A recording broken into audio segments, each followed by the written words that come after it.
سهار او ماسپښین او ماښام دې ټایمونو کې به بیخي نه ورځي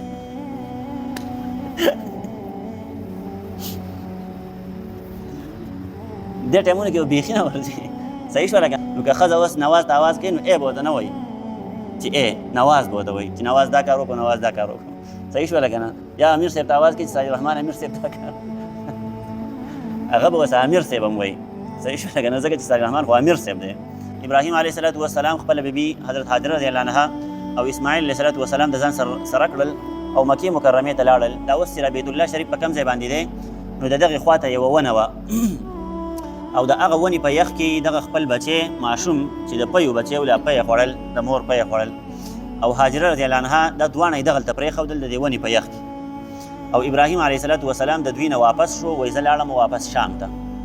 نو هاجرې رضی الله عنها ته ډېر زیات تپوسونه وکړل چې ته ولې ځې او مونږ چاته پرېږدې الی من تترکنا یا ابراهیم مونږ دلته چاته پرېږدې دا خو خوشې بیابان دی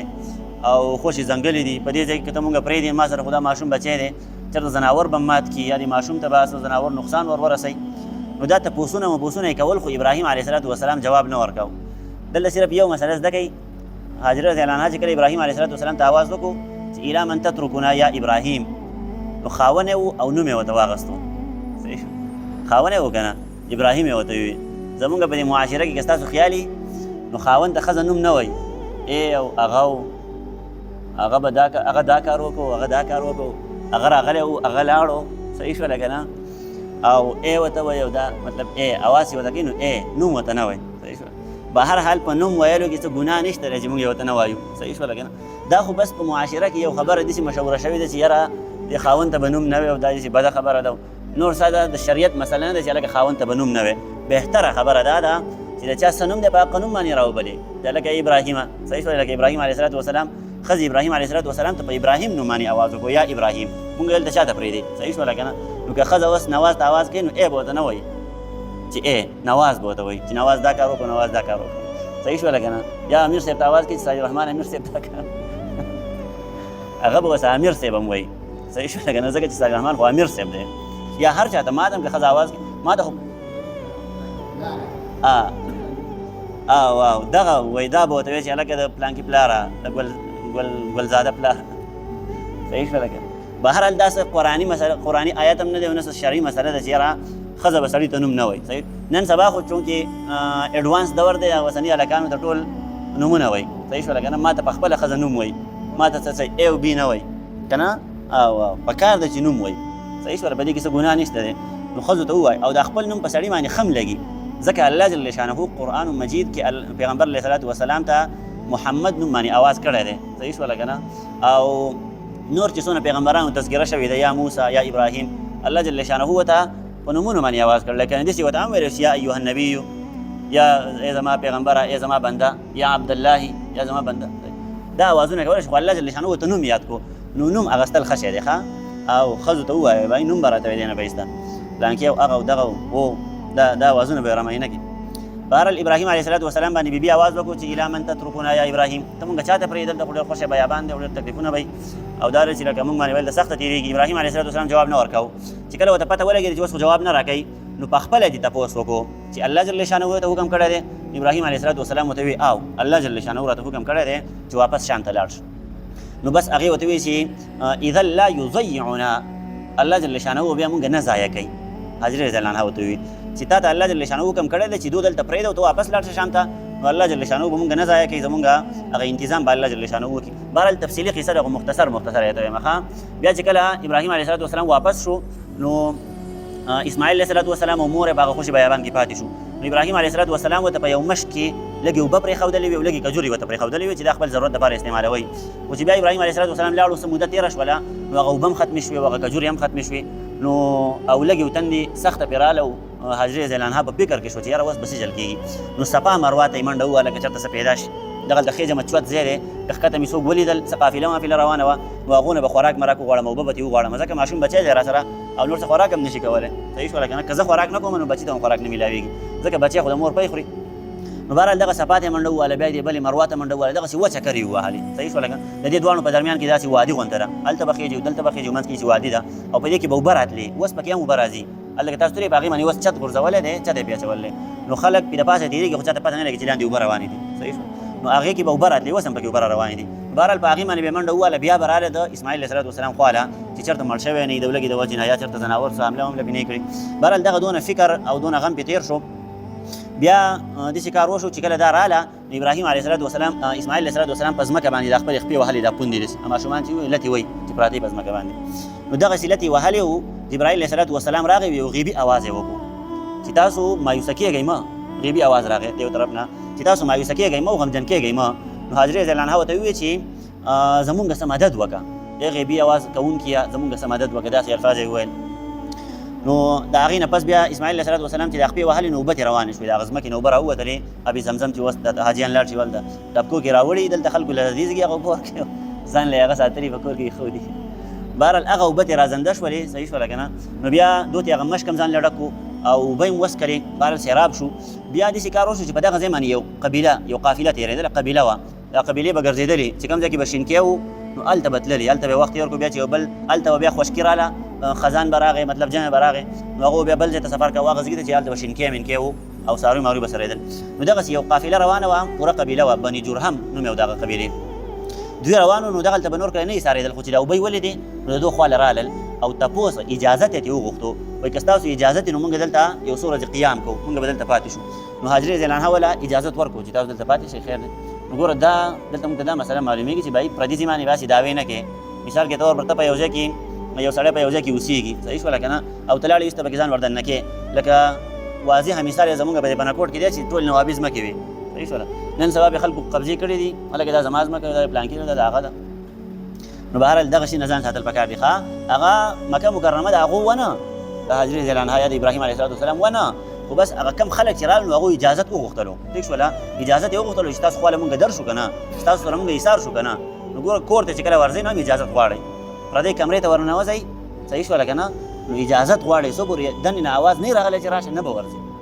هغې لپاره بیا خاص ټایمونه دي، سهار او ماسپښین او ماښام، دې ټایمونو کې به بیخي نه ورځئ.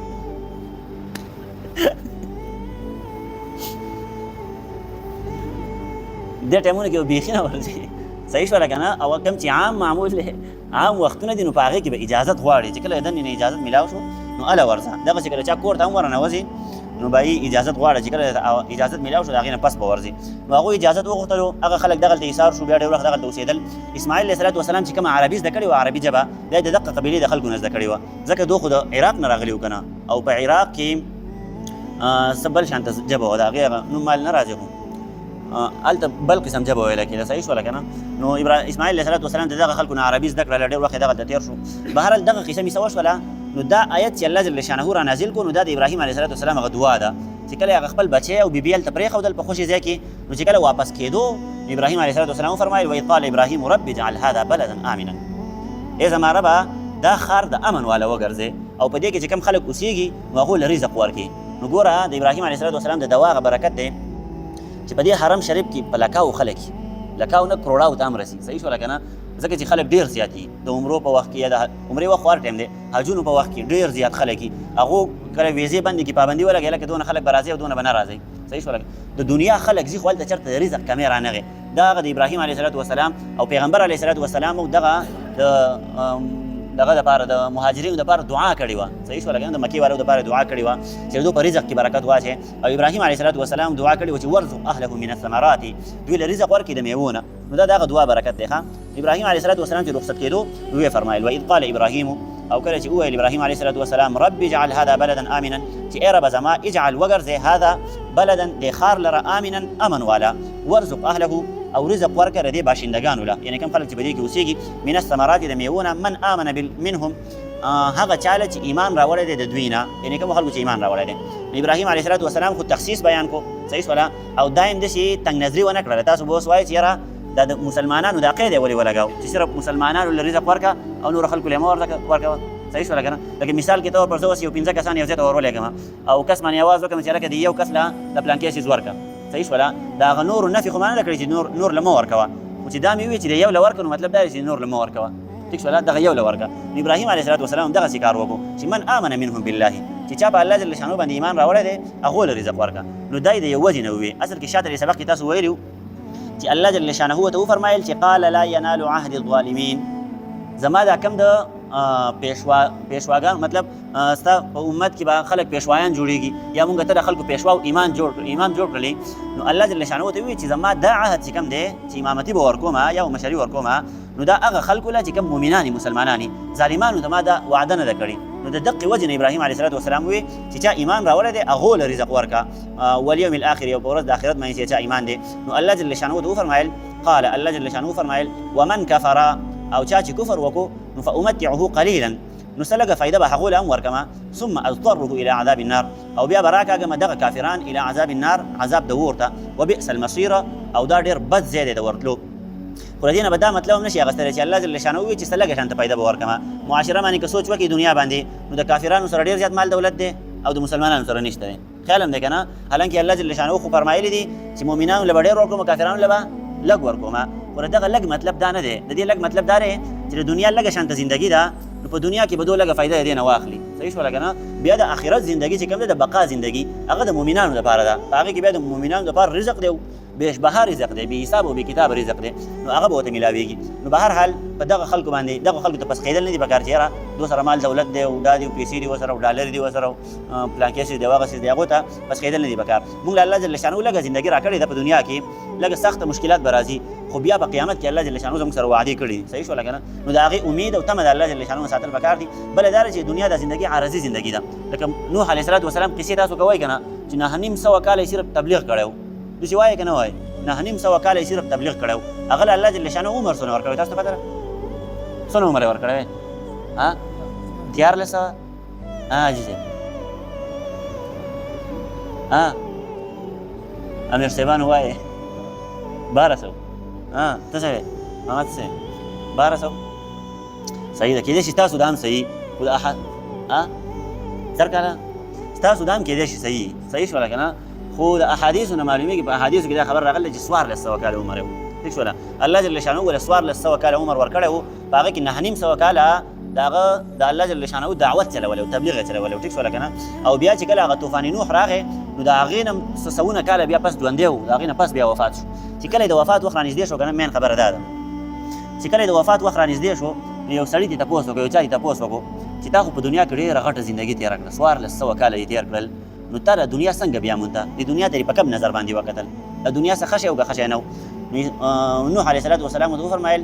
چې ګوره یو کور دی صحیح شوله لکه زموږ جومات دی یوه دروازه لري هغه یوه دا ده د دې کور 2 دروازې دي صحیح شوله که نه زه په دې یوه دروازه ورننوتم او په دې بله ووتم دونه عمر مې تېر کړو بس په دنیا کې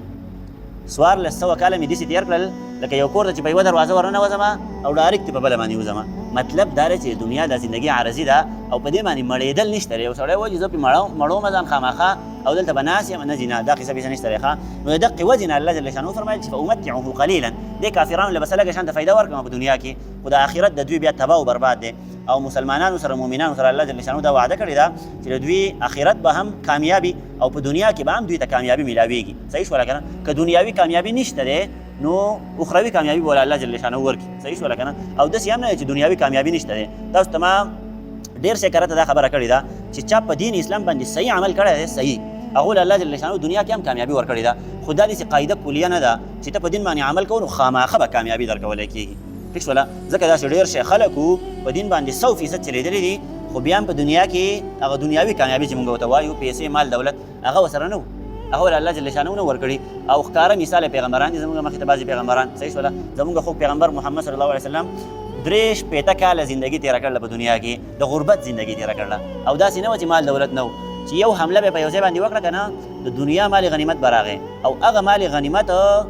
د دې شپې د راتلو نه مخکې به یې تقسیم کړی و په غریبانو باندې تاسو ته ما قصه کړې وه د سونې معمولي شانته ټوکړه پاتې شوې وه مازدیګر لمانځه نه پس یې کور ته منډه وواله وایي زه ځمه چې هغه سونه تقسیم کړم هسې نه چې زما په کور کې بې شپه راشي نو بهرحال د دنیا هېڅ حیثیت نشته دی د خپل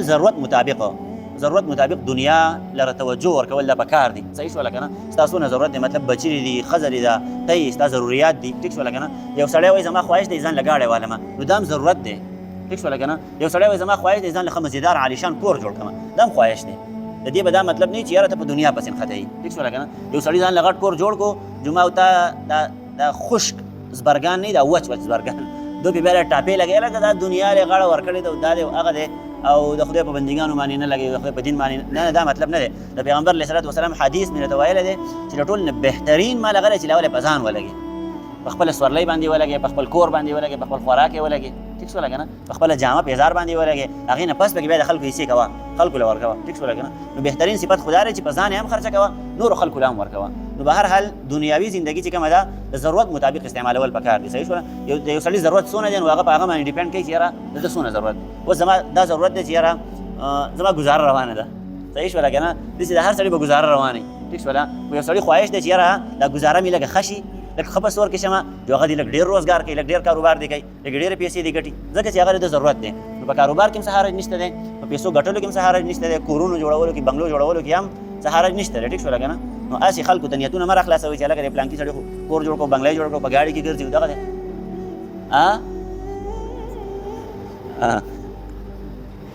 او بیا یې د الله جل شانو په انسانانو باندې هم خرڅ کوئ، ټیک شوله که نه. غریبانو حصه پکې وباسئ، ځکه د غریبانو د حق دپاره الله جل شانو زکات فرض کړی دی. قصې ډېرې زیاتې دي، زه یم چې کوم یې، خو بهرحال دونه ټایم نشته دی.